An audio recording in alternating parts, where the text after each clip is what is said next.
मित्रांनो नमस्कार.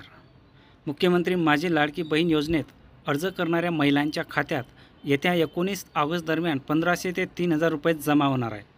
त्यामुळे आतापर्यंत अर्ज केलेल्या महिला अर्जदारांचा आकडा समोर आलेला आहे.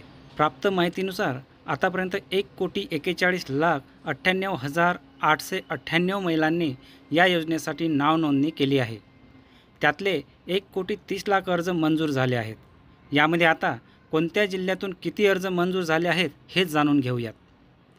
राज्याच्या महिला व बालविकास मंत्री अदिती तटकरे यांनी अर्ज केलेल्या महिलांचा आतापर्यंतचा आकडा सांगितला आहे.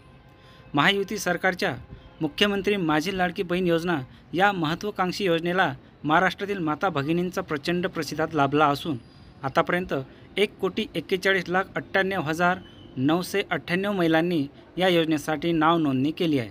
प्राप्त झालेल्या अर्जांची छाननी सुरू असून आतापर्यंत 1,30,29,980 अर्ज प्राप्त झाले आहेत, अशी माहिती अदिती तटकरे यांनी दिली आहे. अदिती तटकरे यांनी यावेळी जिल्हावारी आकडेवारीसुद्धा दिली आहे.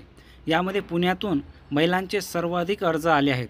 पुण्यातून 9,73,063 अर्ज प्राप्त झाले आहेत. त्यानंतर नाशिकमधून 7,37,708 अर्ज प्राप्त झालेले आहेत. त्याचबरोबर सर्वात कमी अर्ज हे सिंधुदुर्ग जिल्ह्यातून प्राप्त झाले आहेत. सिंधुदुर्गातील 1,04,78 महिलांनी अर्ज केलेले आहे.